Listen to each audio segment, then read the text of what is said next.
Selamat pagi adik-adik, bertemu dengan saya lagi Dr. Hewan Sulawini. Pada minggu lalu kita sudah mempelajari siklus hormon reproduksi ternak jantan. Dan pada minggu ini kita akan mempelajari siklus hormon reproduksi ternak betina. Sama dengan ternak jantan, sama-sama akan menerima rangsangan.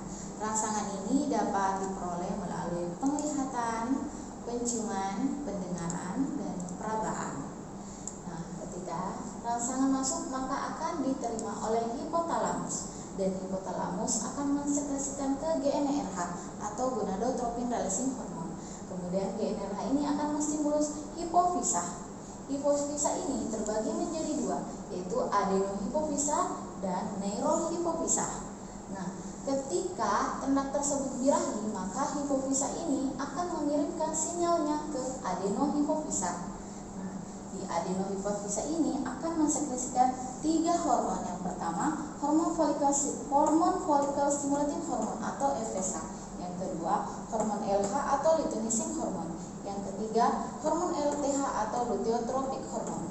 Nah, hormon pertama yaitu FSH, di mana dia akan mensekresikan folikel. Folikel ini berfungsi untuk meningkatkan pertumbuhan. Terdapat 4 folikel. Yang pertama, folikel primer, folikel sekunder, folikel tersier, dan folikel de Graaff. Nah, di dalam folikel de Graaff terdapat sel TKI, di mana sel TKI ini akan memproduksi estrogen dengan sebanyak-banyaknya. Ketika estrogen muncul, maka terjadilah tanda-tanda birahi. Dan ketika tanda-tanda birahi, terjadilah perkawinan. Nah, setelah perkawinan terjadi, baik dengan pejantan atau perkawinan alami ataupun dengan inseminasi buatan, maka disinilah yang akan berperan yaitu LH luteinizing hormone. Nah, di mana adenohipofisa ini mensekresikan LH, kemudian LH ini akan menekan ovarium. Pada saat penekanan ovarium ini ada dua yang bekerja sama, yaitu LH dengan estrogen, di mana LH ini akan menekan dari luar ovarium tersebut dan estrogen akan menekan dari dalam. Dan terjadilah ovulasi, yaitu ovum keluar. Saat ovulasi terjadi, 2 hal yang kemungkinan terjadi, yaitu ternak bunting atau ternak tidak bunting. Saat ternak bunting, folikel yang keluar dari ovum yang keluar dari ovulasi tersebut disebut dengan CL atau corpus luteum. Nah, corpus luteum ini akan menghasilkan progesteron, di mana progesteron yang berfungsi untuk mempertahankan dan menjaga kebuntingan.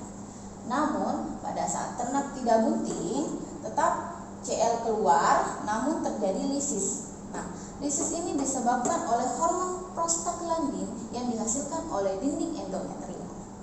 Dan yang ketiga, hormon LTH atau luteotrophic hormone, di mana LTH ini nantinya akan berperan di saat menjelang kelahiran atau pasca kelahiran, di mana berfungsi untuk memproduksi susu.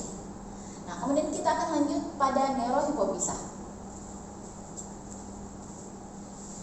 Neurohipofisa ini akan mensekresikan 2 hormon, yaitu hormon oksitosin dan hormon relaksin. Hormon oksitosin ini dia akan berfungsi pada saat kontraksi uterus. Kemudian hormon relaksin akan berfungsi pada saat dilatasi serviks atau pelebaran pada serviks. Kedua hormon ini akan berperan pada saat partus, yaitu pada saat menjelang kelahiran dan pasca kelahiran. Baik adik-adik, sekarang kita akan lanjut pada siklus hormon reproduksi ternak unggas betina. Nah, sama-sama menerima rangsangan, kemudian rangsangan akan diterima oleh hipotalamus. Hipotalamus akan mensekresikan ke GnRH atau gonadotropin releasing hormone. Kemudian GnRH ini akan menstimulus hipofisa, dan hipofisa ini terbagi menjadi 2, yaitu adenohipofisa dan neurohipofisa. Adenohipofisa ini akan mensekresikan 3 hormon, yaitu hormon FSH, follicle stimulating hormone, hormon LTH atau luteotrophic hormone, dan hormon LH atau luteinizing hormone. Hormon yang pertama yaitu FSH akan menstimulus ovarium, kemudian dia akan mensekresikan estrogen dan progesteron. Yang pertama dia akan mensekresikan hormon estrogen, di mana ini berfungsi untuk merangsang pertumbuhan. folikel dan memproduksi kalsium, protein, dan lemak pada telur. Kemudian ovarium akan mensekresikan progesteron di mana berfungsi untuk menjaga saluran telur agar tetap berjalan normal. Kemudian yang kedua, hormon LTH atau luteotropik hormon di mana dia berfungsi dalam proses pengeraman pada ayam. Kemudian yang ketiga, hormon LH atau luteinizing hormon di mana dia akan berfungsi dalam proses ovulasi atau pelepasan iol pada ayam. Nah, kita lanjut pada neurohipofisa, di mana neurohipofisa ini akan menstimulus oksitosin, di mana oksitosin ini akan berperan dalam proses pengeluaran telur. Baik adik-adik, sebelumnya kita telah mempelajari siklus hormon reproduksi ternak ruminansi jantan, dan sekarang kita lanjutkan pada siklus hormon reproduksi ternak unggas jantan.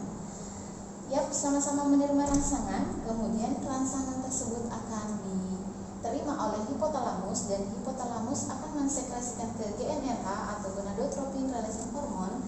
Kemudian GnRH ini akan menstimulus hipofisa dan dilanjutkan oleh adenohipofisa.